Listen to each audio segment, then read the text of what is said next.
오늘의 사연을 소개하겠습니다. 어느 날 갑작스레 아빠가 심근경색으로 돌아가셨습니다. 전날까지만 해도 분명히 아무 증상도 없었던 것 같은데 마른 하늘에 날벼락도 아니고 왜 우리 아빠에게 그러한 일이 생겼는지 하늘이 원망스럽기만 했습니다. 세상의 가족이라고는 우리 네 식구가 전부였는데 항상 든든하게 우리를 지켜주시던 아빠가 우리 옆에 없다는 것이 도저히 믿어지지가 않았습니다. 우리 아빠는 세상에 이런 사람이 또 있나 싶을 정도로 정말 좋은 분이셨거든요. 그랬기에 많은 분들이 문상을 와주셨습니다. 장례식장에서 눈물을 머금으며 제가 엄마에게 물었어요. 엄마, 그래도 할머니한테는 연락해야 하지 않아? 그렇잖아도 엄마가 연락드렸어. 그래도 부모인데 와봐야 하는 게 맞는 거지. 그럼 지금 오시는 중이겠네? 설마 아빠 장례식장인데 와서 난리치는 건 아니겠지? 제 물음에 엄마는 그저 넋이 나간 사람 마냥 아빠 영정사진만 바라볼 뿐이었어요. 생전에 아빠는 항상 엄마를 걱정하곤 했는데요. 엄마는 아빠를 만나서 결혼을 하고 난 뒤 평생토록 살림만 하고 지내셨거든요. 거기다 착해도 너무나 착했기에 그런 엄마를 이용해 먹으려는 사람도 참 많았어요. 특히나 아빠 본가 가족들이 항상 엄마를 무시하곤 했다고 합니다. 우리 아빠는 젊었을 때부터 시장에서 일을 했다는데요. 생선이나 과일, 그릇, 그리고 신발까지 돈이 될 만한 건 안 팔아본 것이 없다고 할 정도로 악착같이 장사해서 돈을 벌었다고 하는데요. 그래도 사업수완이 있었던 것인지 장사로 성공을 해서 꽤 많은 돈을 벌었다고 했습니다. 본가에서 둘째이던 아빠는 본가 가족들에 대한 애착이 별로 없었어요. 언젠가 아빠한테 들어보니 할머니가 아빠를 그렇게 차별했다고 했거든요. 단지 돌아가신 증조 할머니를 많이 닮았다는 이유에서 그랬다고 하네요. 어찌나 구박을 했던지 아빠가 본가 가족들이라고 하면 고개를 절레절레 흔들 정도였으니까요. 그러다가 부모님이 결혼하고 나서 아빠 장사가 승승장구했고 우리 가족이 잘 사는 것을 본 할머니가 아빠에게 잘해주는 척을 했다고 하네요. 제가 알기로는 그러면서 꽤 많은 돈을 가져갔다고 들었습니다. 그런데 문제는 할머니가 우리 엄마를 그렇게 못마땅해 했다고 합니다. 엄마가 부모도 없이 어렵게 자랐다는 게 그 이유였다는데요. 엄마가 편히 사는 걸 꼴보기 싫어했답니다. 네 주제에 이렇게 잘 먹고 잘 사는 거 감사하게 생각하고 살아. 우리 아들이 아니면 네가 이렇게 살 수나 있었겠냐? 우리 아들이나 되니까 너 같은 고아랑 결혼한 거지. 사실 네가 뭐 하나 볼 것도 없잖니? 죄송합니다. 정말 죄송합니다. 할머니의 구박에도 엄마는 그저 죄송하다는 말만을 반복할 뿐이었다고 하네요. 차라리 엄마가 모질기라도 했다면 아빠도 가족들과 연까지 끊고 살진 않았을 텐데 그저 착하기만 한 엄마를 지켜야 한다는 생각으로 본가 가족들과 연을 끊었다고 했어요. 그렇게 우리는 본가 가족들과 연을 끊고 살아야만 했습니다. 거기다 아빠가 돈을 많이 벌기 시작하면서 시시때때로 본가 가족들이 돈을 요구하며 힘들게 했다고 하거든요. 특히나 할머니는 갖은 핑계를 대며 우리 부모님께 돈을 빼앗아가다시피 해서는 큰아빠 부부에게 가져다 줬다고 했으니까요. 그렇게 해서 큰아빠와 큰엄마가 할머니한테 잘하는 것도 아니었다는데 마치 할머니에게는 큰아빠 부부만이 존재하는 것처럼 돈이 생길 때마다 다 가져다 주곤 했다네요. 암튼 우리는 그러한 이유로 본가 가족들과 일체 연락을 하지 않고 있었어요. 오죽했으면 어린 시절 저는 아빠에게 가족이 없다고 알고 있을 정도였으니까요. 그랬던 본가 가족들을 아빠 장례식장에서 다시 마주하게 되었습니다. 적어도 아빠의 엄마인 할머니한테는 알려야 했으니까요. 엄마는 그게 최소한의 사람의 도리라고 말했었거든요. 하지만 그렇게 마주한 본가 가족들은 하나도 변한 게 없었는데요. 장례식장에서 엄마를 보자마자 몰아붙이기 시작했습니다. 특히나 장례식장을 들어서던 할머니가 아빠의 영정사진을 확인하고는 쓰러지듯 털썩 주저앉아서는 장례식장에 떠내려가라 큰 소리로 통곡을 하기 시작했어요. 아니 네가 왜 거기에 있느냔 말이야. 부모 형제랑 영까지 끊고 살았으면 잘 살았어야지. 이게 뭔 일이냔 말이야. 이게 다 저것 때문이다. 저것한테 재수가 온 붙어서 우리 아들이 먼저 간 거야. 이게 다 너 때문이란 말이야. 그러게 그때 우리가 결혼 반대했을 때 네가 우리 아들이랑 헤어졌으면 이런 일도 없었을 거 아니야. 이 천하의 못된 거사. 네가 여기가 어디라고 뻔뻔하게 얼굴을 들고 서 있어. 당장 나가! 당장 나가란 말이야! 할머니가 엄마 상복을 마구마구 잡아 끌며 소리를 질러댔어요. 그 모습을 보며 제가 할머니의 손을 뿌리쳐버렸는데요. 딱 보니 네가 저거 딸인가 보구나. 우리 엄마는 아무 잘못 없으니까 그만하세요. 이게 어디서 버릇없이 어른한테 대들어. 하긴 뭐 그 애미의 그 딸이니 뭘 배우고 자랐겠어. 이러려고 여기 오신 거면 그만 가세요. 뭐가 어쩌고 어째? 그게 처음 본 네 할미한테 할 소리냐? 그동안 너희들이랑 내가 왜 생이별을 하고 살았는데 그게 다 저 인간 때문이란 말이야. 근데 할미한테 말본새가 그게 뭐냐? 소란 피우실 거면 그만 나가세요. 지금 제 동생 놀란 거 안 보이세요? 제가 엄마 앞을 가로막으며 할머니께 단호하게 말했어요. 그 순간 할머니가 곁눈질로 엄마 뒤에 서 있던 동생을 빤히 바라봤는데요. 그래도 꼴의 아들은 낳았네 그려. 아주 잘 됐네. 우리 장남한테 딸만 있는데 이렇게 된 마당에 쟤를 우리 장남 호적에 올려야겠구나. 아니 제 동생을 왜 큰아빠 호적에 올려요? 이상한 소리 하지 마시고 그만 가보세요. 니들이 잘 모르는 모양인데 아들이 먼저 세상을 떠나면 부모가 모든 재산을 가져갈 수 있는 거야. 그러니까 내가 네 아빠 재산을 다 가져갈 수 있다 그 말이다. 그런 게 어딨어요. 우리 엄마가 있는데.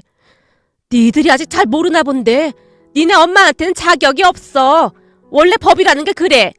그리고 저 꼴통이 키우는 것보다 우리 장남 내외가 키우는 게 훨씬 나을 거고. 이래봬도 우리 장남 내외가 둘 다 대학까지 나왔다 그 말이야. 그니까 넌 네 딸 데리고 조용히 몸만 나가거라. 손자는 우리가 알아서 키울 테니. 사실 지금껏 우리 아들 덕에 잘 먹고 잘 사는 것만 해도 고마워해야 할 일 아니냐? 양심이 있으면 네가 알아서 나가야 할 거 아니야. 할머니가 엄마를 있는 대로 노려보며 큰 소리로 말했어요. 그 순간 엄마가 할머니 앞에 무릎을 꿇었는데요. 어머님, 제발 우리 애들이랑 저랑 먹고 살게만 해주세요. 웃기는 소리 하고 있네. 네가 배운 게 있어? 뭘 할 줄 아는 게 있어? 이왕 이렇게 된 김에 대학 나온 우리 장남 내외가 키우는 게 맞다.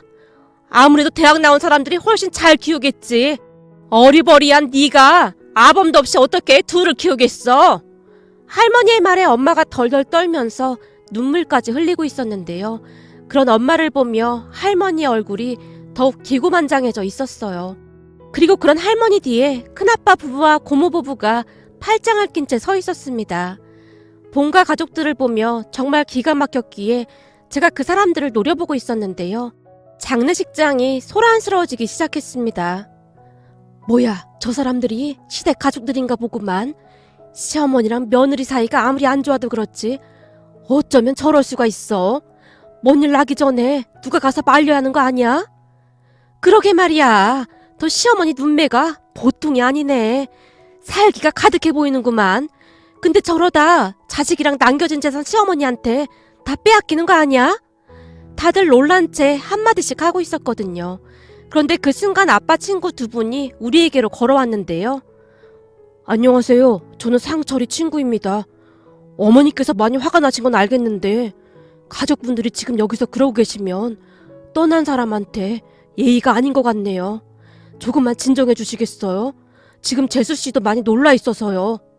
할머니가 곁눈질로 주변을 살펴보더니 갑자기 통곡을 하기 시작했습니다. 할머니의 연기는 연기자 저리 가라였는데요.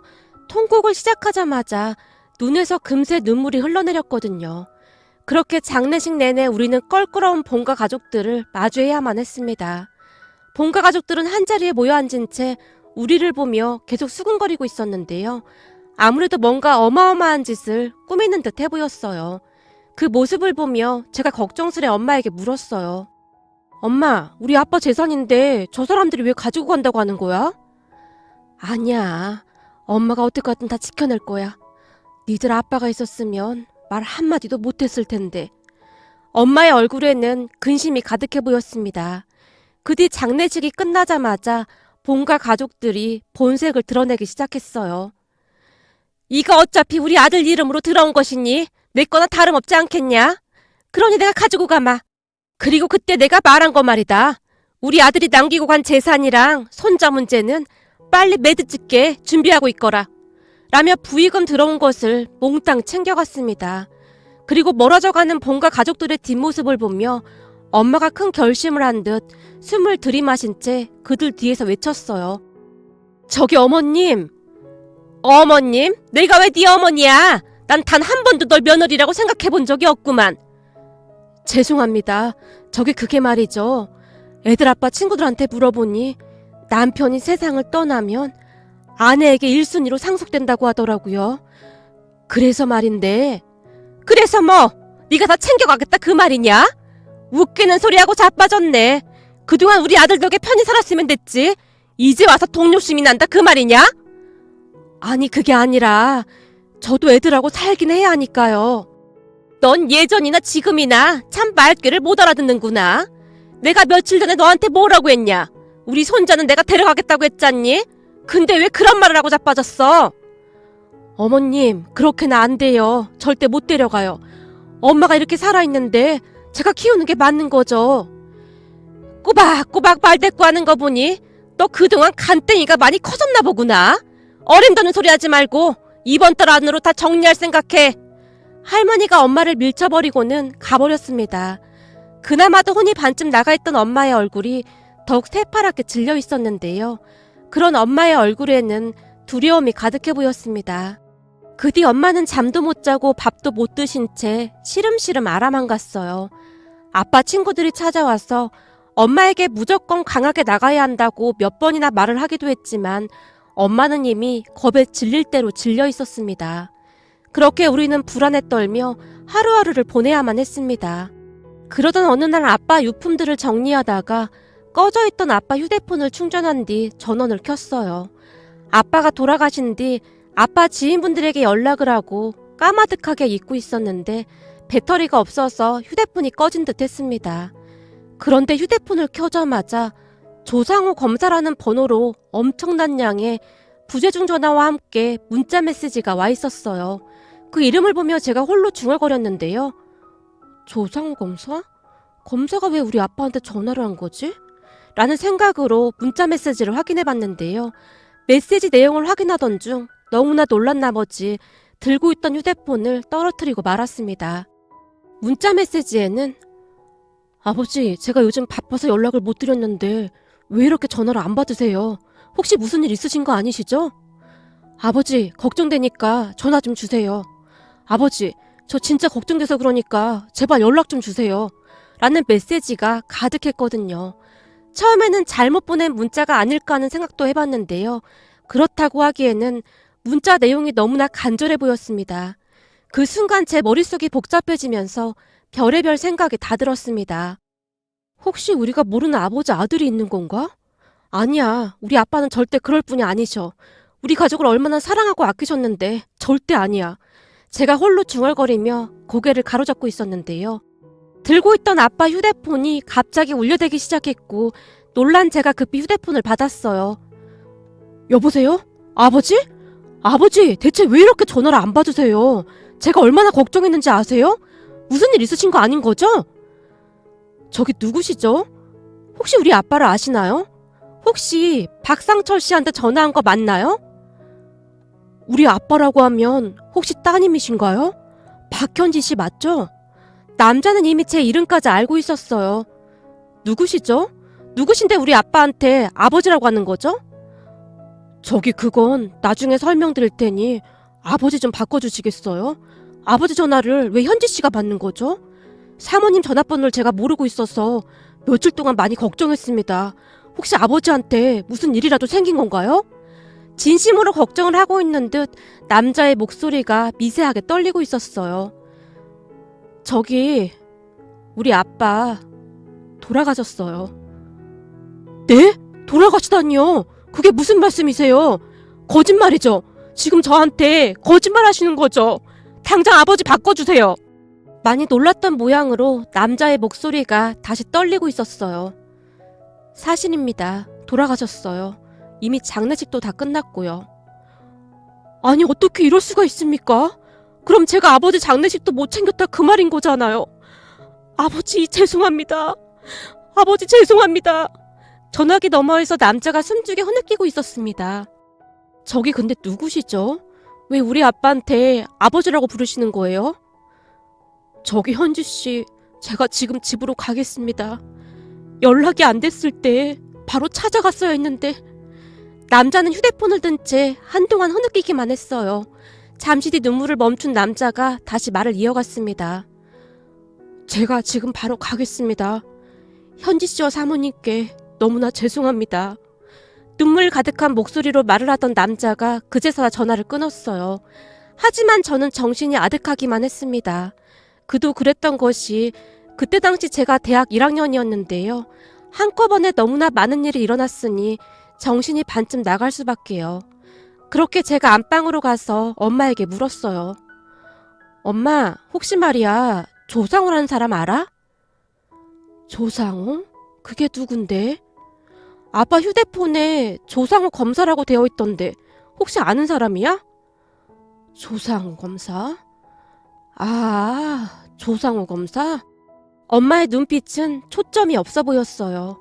며칠 동안 잠을 못 주무셨기에 더욱 그랬던 것 같습니다. 거기다 본가 가족들이 하루가 멀다 하고 쫓아와서는 집안을 쑥대밭으로 만들어 놓곤 했거든요. 그랬으니 엄마가 정신줄을 놓을 수밖에 없었어요. 하지만 엄마는 그 여리디 여린 마음으로 그런 본가 가족들에게서 우리를 지켜내기 위해 많은 노력을 하셨어요. 처음으로 본가 가족들에게 나가라고 소리까지 질렀을 정도였으니까요. 동생과 저는 엄마가 그토록 화를 내는 모습을 처음 봤던 것 같습니다. 물론 대학생이던 저도 엄마 옆에서 본가 가족들과 맞섰지만 막무가내인 본가 가족들 앞에서 하루하루 지쳐갈 수밖에 없었습니다. 그런 와중에도 기억이 나긴 나는 것인지 엄마가 홀로 중얼거렸어요. 알지. 조상호도 네 아빠 아들이야. 그러고 보니 상우한테 연락도 못했구나. 뭐? 아들? 엄마, 그게 무슨 말이야, 아들이라니. 그럼 아빠한테 숨겨둔 자식이라도 있었단 말이야? 숨겨둔 자식은 아니고 그냥 있어. 네 아빠 아들. 엄마가 다시 중얼거리다가는 자리에 누운 채 입을 다물어 버렸어요. 그런 엄마에게 뭔가를 물어본다는 것조차 무리라는 생각이 들었기에 홀로 거실에 앉아 아빠 휴대폰만 뚫어지라 바라보고 있었는데요. 잠시 후 초인종이 울렸고 인터폰을 보니 얼마나 울었던 것인지 눈이 퉁퉁 부은 한 남자가 서 있었어요. 저기 혹시 아까 전화하셨던... 네, 제가 조상우입니다. 남자는 검정색 정장을 차려입고 있었는데 그 와중에도 정장에 참 잘 어울리는 사람이네 라는 생각이 들 정도로 말끔하고 단정해 보이는 그런 인상이었습니다. 그런 남자를 보며 제가 조심스레 문을 열었어요. 죄송합니다. 그동안 아버지가 제게 어떻게 해주셨는데 아버지 장례식도 못 챙겼네요. 저는 세상에서 가장 나쁜 놈입니다. 집안에 들어서자마자 남자가 무릎까지 꿇은 채 통곡을 하기 시작했어요. 남자의 울음소리가 어찌나 애달프던지 남자의 어마어마한 슬픔이 제게도 고스란히 느껴질 정도였습니다. 남자의 울음소리에 동생이 방에서 나와 놀란 듯 바라보고 있었는데요. 중학생이던 동생의 눈에 두려움이 가득해 보였어요. 누나, 누구야? 어? 아빠가 알던 분이시래. 넌 방에 들어가 있어. 누나, 괜찮은 거지? 그럼 괜찮아. 아빠랑 잘 알던 분이시래. 그니까 넌 엄마한테 가 있어. 그동안 동생도 본가 사람들에게 시달릴 대로 시달렸기에 잔뜩 겁에 질린 채 눈치를 보며 안방으로 들어갔어요. 그리고 제가 그 남자를 이끌고 소파로 데리고 와서는 물을 한 잔 건넸습니다. 저기 우선 이거 한 잔 드세요. 우리 아빠랑 잘 알던 사이신가 보네요. 제가 아빠 지인분들께는 거의 다 연락을 드렸는데 너무나 갑작스러워서 잘 알던 분들께만 연락을 드렸거든요. 어쩐지 이상했습니다. 라고 입을 뗀 남자가 제게 믿을 수 없는 말을 하기 시작했어요. 사실 제가 땡땡직원 검사로 일하고 있습니다. 근데 이후 몇 달 바빠서 아버지께, 그러니까 현지씨 아버님께 연락을 못 드렸어요. 사건이 워낙 많았거든요. 근데 며칠 전 꿈에 아버지가 나타나셨어요.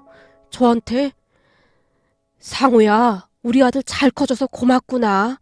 항상 바른 검사가 되거라. 라는 말씀을 하시는 게 아니겠어요? 그 뒤 잠에서 깼는데 꿈이 너무나 생생한 거예요. 그래서 아버지께 계속 전화를 드렸는데 아마도 아버지가 제게 마지막 인사를 하고 떠나신 것 같네요. 제가 궁금해서 그러는데 우리 아빠가 검사님을 어떻게 아시는 거예요? 엄마한테 물어보니 엄마도 아시는 분 같긴 하던데. 아주 오래전 일인데 아버지가 운영하시던 가게에서 제가 신발을 훔쳤거든요. 아버지 가게에서 신발을요? 네, 그때 당시 저는 할머니 할아버지랑 같이 살았는데 생부라는 사람은 저를 두 분께 맡겨둔 뒤 몇 번 찾아오지도 않았고 생모라는 사람은 얼굴 한 번을 본 적이 없었으니까요. 그랬기에 사는 게 힘들 수밖에 없었어요. 그러던 어느 날인가 낡을 대로 낡은 제 신발을 보고 한 친구가 놀려댔어요. 하지만 집안 형편을 뻔히 알고 있었기에 할머니 할아버지께 신발을 사달라는 말도 못하고 있었거든요. 그렇게 잔뜩 화가 난 채 날 낳아준 부모를 원망하며 거리를 배회하다가 현지 씨 아버님 가게를 지나게 되었어요. 그때 가게 안에 사람이 꽤 많이 있었는데 제가 그만 나쁜 마음을 먹고 말았습니다. 몰래 운동화 한 개 가지고 나와도 아무도 눈치를 못 챌 것 같았거든요. 그렇게 가게 안으로 들어가서 이리저리 눈치를 보다가는 운동화를 하나 집어서 가게 안을 빠져나오려고 했는데 현지 씨 아버님께서 이미 다 보고 계셨다는 듯이 제 팔을 꽉 붙잡았어요. 그때 생각이 나는지 말을 하던 남자가 잠시 말을 멈추고는 긴 한숨을 내쉬었어요. 그리고는 남자가 그때 상황을 자세히 말해줬는데요. 고등학생이던 남자의 팔을 꽉 잡은 아빠가 남자를 데리고 창고 같은 곳으로 데려갔다고 합니다. 아빠의 손에 이끌려가던 남자의 머릿속이 복잡하기만 했다는데요. 경찰서에 가게 되면 우리 할머니 할아버지 불쌍해서 어쩌지라는 생각부터 학교에까지 다 알려지겠지라는 생각까지 별의별 생각에 다 들더랍니다. 그런데 창고로 데리고 들어갔던 아빠가 한동안 남자의 낡은 신발을 뚫어지라 바라보다가는 너 신발 사이즈가 어떻게 되냐? 라고 묻더랍니다. 몰라요. 이놈아, 그럼 신발 사이즈도 모르고 그냥 막 들고 가려고 했어? 잠깐만 기다려봐. 아빠가 남자의 발을 유심히 바라보다가는 신발 몇 개를 꺼내 들었다는데요. 자, 이거 신어봐라. 네? 신어보라면 그냥 신어봐. 아빠가 남자에게 억지로 신발을 신겼다고 합니다. 이게 딱 맞는구나. 잠깐만 기다려봐라. 그리고 이거 하나 더 가져가거라. 전 돈이 없는데요. 괜찮아. 너도 아까 봤다시피 오늘 아저씨네 가게 장사가 엄청 잘 됐거든. 그냥 받아둬라. 그 대신 너 나랑 약속 하나만 하자. 앞으로는 절대 이런 짓 하지 않겠다고 말이야. 남자가 말이야 자존심은 지킬 줄 알아야지. 도둑질이 뭐냐 이놈아. 얼굴은 멀쩡하게 생겨서는. 그 말에 남자가 흐느껴 울기 시작했다는데요. 뭐야 거기다 울보구만 울보. 너 밥은 먹었어? 가자. 나도 아직 저녁 안 먹었는데 같이 국밥 한 그릇 먹자꾸나. 저기 앞에 집 국밥이 아주 기가 막히거든. 라며 아빠가 남자를 끌고 국밥집에 들어가서 국밥까지 한 그릇 먹여서 보냈다고 하는데요. 남자를 보내기 전 아빠가 한마디를 더 하셨다고 하네요. 너 앞으로 배고프고 그러면 어디서 이상한 짓 하지 말고 이 아저씨 찾아와야 해. 알았냐? 이건 사나이 대 사나이 약속이야. 라며 큰 소리로 웃으셨다고 하네요. 그 뒤에도 남자가 아빠 가게에서 어슬렁거리고 있으면 아빠가 나와서는 가자. 그렇잖아. 너 올 때까지 기다리고 있었다. 라며 남자를 데리고 국밥집으로 향했다고 합니다. 그런데 어느 날은 국밥집을 들어서던 아빠를 보며 국밥집 사장님이 놀라서 물었다는데요. 박 사장, 조금 전에 밥 먹고 갔는데 왜 또 왔어? 오늘은 계속 배가 고프네요. 여기 국밥 2그릇만 맛있게 해주세요. 그렇게 아빠와 남자의 인연이 시작되었다고 합니다. 그 뒤에도 아빠는 남자를 계속해서 챙겼다고 하는데요.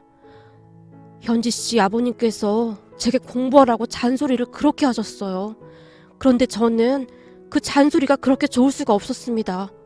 그때까지 누구 하나 저한테 공부하라고 말해주던 사람이 없었으니까요.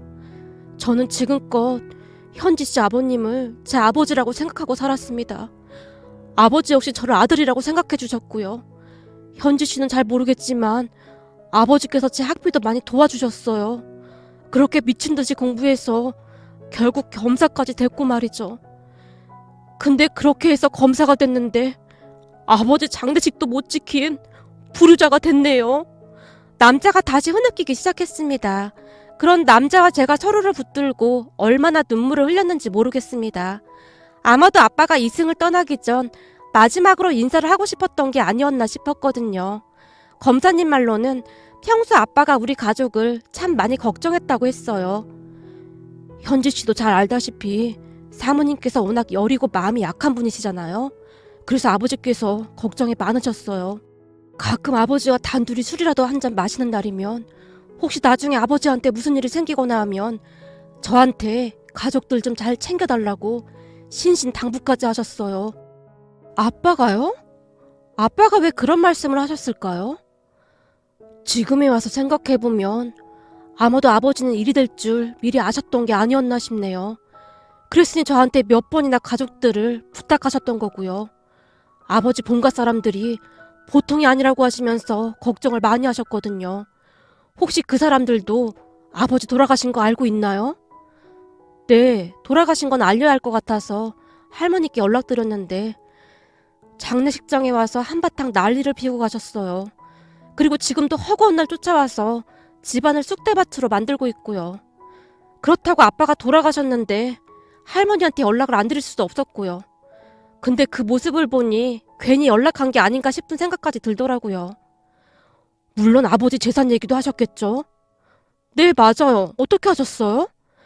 그것도 아버지께서 이미 다 말씀해 주셨거든요. 분명히 재산 보고 달려들 거다 라고 말입니다. 그 순간 검사님의 눈빛이 매섭게 변해 있었어요. 그리고 그 뒤 많은 것이 변하기 시작했는데요. 검사님이 본가 가족들을 만나서 다 해결해 줬거든요. 그렇게 며칠 뒤 검사님과 저만 본가 사람들을 만나러 나갔습니다. 할머니와 큰아버지 그리고 고모까지 작정을 하고 카페로 들어섰는데요. 제 옆에 앉아있던 검사님을 보던 본가 사람들의 눈동자가 잠깐 흔들리고 있었어요. 댁은 누구요? 잔뜩 경계를 한 채 할머니가 물었어요. 저는 땡땡지검의 조상호 검사입니다. 그러니까 간단하게 설명하자면 여기 박현지 씨 가족들의 후견인 정도로 생각해 주시면 될 것 같습니다. 뭐야, 검사? 그러니까 당신이 뉴스 같은 데서 보던 그런 검사란 말이요? 웃기는 소리 하고 있네. 우리 상철이가 고등학교도 겨우 나왔는데 검사를 알고 지냈다고? 구라를 쳐도 애지간해야지. 감히 누굴 속이려고 들어? 이 사기꾼 놈아. 큰아버지란 사람이 검사에게 삿대질을 하고 있었지만 검사님은 눈 하나 깜빡하지 않은 채 말을 이어갔습니다. 그럼 제 소개는 여기까지 하고 본론으로 들어가겠습니다. 제가 여기 현지 씨한테 듣기로는 고인이 남기신 재산을 본가 가족들이 가져가야 한다고 했다고 하더라고요. 말도 안 되는 서류에 도장을 찍으라고 강요까지 하면서 말이죠. 그럼 당연하지. 박상철이 내 아들인데 엄마인 내가 가져가는 게 당연한 거지. 쟤들 엄마가 다른 남자 만나서 재혼이라도 하게 되면 우리 손주들은 낙동강 오리알 신세가 되는데 그걸 두고만 보고 있으란 말이야? 아니죠. 법적으로 본다면 고인의 아내분이 상속받는 게 맞는 겁니다. 아실만한 분들이 왜 그러는 겁니까? 그러니까 본가 가족들에게는 아무런 권한이 없다 그 말입니다. 뭐가 어쩌고 어째? 네가 뭘 한다고 그딴 소리를 씨부리고 있어. 우리 상철이 재산 내 거니까 그런 줄 알고 있어. 아니죠. 그럼 우리도 법대로 처리하는 수밖에 없겠네요. 제가 잘 아는 변호사가 있는데 그분한테 연락해 놓겠습니다. 검사님이 휴대폰을 꺼내서 전화를 하기 시작했는데요. 그 순간 눈 깜짝할 사이에 할머니가 검사님의 뺨을 올려붙였어요. 놀란 제가 벌떡 일어나 소리쳤습니다. 지금 검사님한테 뭐 하는 겁니까? 검사 같은 소리하고 자빠졌네. 웃기는 소리 하지 말고 당장 니네 엄마 나오라고 해. 현지 씨 잠깐만요. 지금 그쪽 분들 저한테 큰 실수하신 겁니다. 방금 하신 행동 분명히 책임지셔야 할 겁니다. 어디 검사인지 판사인지 이 사기꾼 같은 인간아. 네 멋대로 해봐.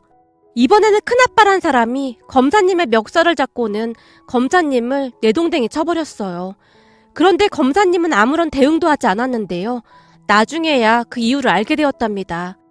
검사님이 카페 CCTV를 증거로 제게 경찰에 신고하라고 시켰거든요.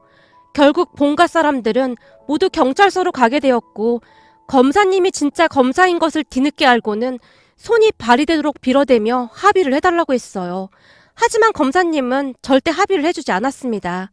그랬더니 할머니가 엄마에게 전화를 해서는 내가 다 잘못했다. 부디 그 검사님한테 합의 좀 해달라고 해다오. 내가 이렇게 부탁하마 라며 빌어댔다고 하네요. 그런 할머니의 말에 엄마가 안절부절 못한 채 어쩔 줄을 몰라 했는데요. 저런 사람들은 절대 변하지 않습니다. 지금 합의해주면 앞으로 또 찾아와서 힘들게 할 겁니다. 전 절대 합의해줄 생각이 없습니다. 이 깁스가 어찌나 고마운지 모르겠네요. 깁스한 팔을 보며 검사님이 미소를 짓고 있었어요. 사실 그날 큰아빠한테 내동댕이 쳐지는 바람에 검사님이 바닥을 잘못 짚어서 팔에 금까지 갔었거든요. 그 뒤 본가 사람들이 난리가 난 건 말할 것도 없었고요. 결국 얼마 뒤 큰아빠는 재판에서 징역 6개월에 집행유예 2년을 선고받았다고 하는데요. 참 씁쓸하기만 하더라고요. 그 뒤 본가 사람들은 우리 가족들에게 일체 전화도 하지 않았고 오히려 검사님과 다시 마주칠까봐 노심초사하고 있다는 소리만 들었습니다. 그렇게 저는 대학을 졸업하고 취업까지 하게 되었는데요. 그 뒤에도 검사님은 우리 가족들을 항상 챙겨줬어요. 자주 만나서 식사도 하고 즐거운 시간을 보냈으니까요. 그리고 여러분들 놀라지 마세요. 저는 검사님과 결혼까지 했답니다. 아무래도 자주 붙어 다니다 보니 서로 정이 들 대로 들었었거든요. 처음에는 나이 차이가 많이 난다며 남편이 많이 미안해했는데요. 이미 둘 다 너무나 사랑했었기에 그런 것은 큰 문제가 되지 않았습니다. 지금 가만히 돌이켜보면 어쩌면 그때 남편 꿈에 아빠가 나타났던 것이 그저 우연만은 아니지 않았을까 하는 생각마저 해봅니다. 아니죠. 어쩌면 남편이 아빠 가게에서 신발을 들고 나가던 그때 아빠는 이미 남편이 아빠의 사이가 되리라는 것을 알고 있었던 것은 아니었을까요? 지금 우리 가족은 그 누구보다도 행복하게 잘 살고 있습니다. 오늘따라 아빠가 너무너무 보고 싶기만 하네요. 오늘의 사연은 여기까지였습니다. 즐겁게 보셨다면 구독, 좋아요 부탁드립니다. 고맙습니다.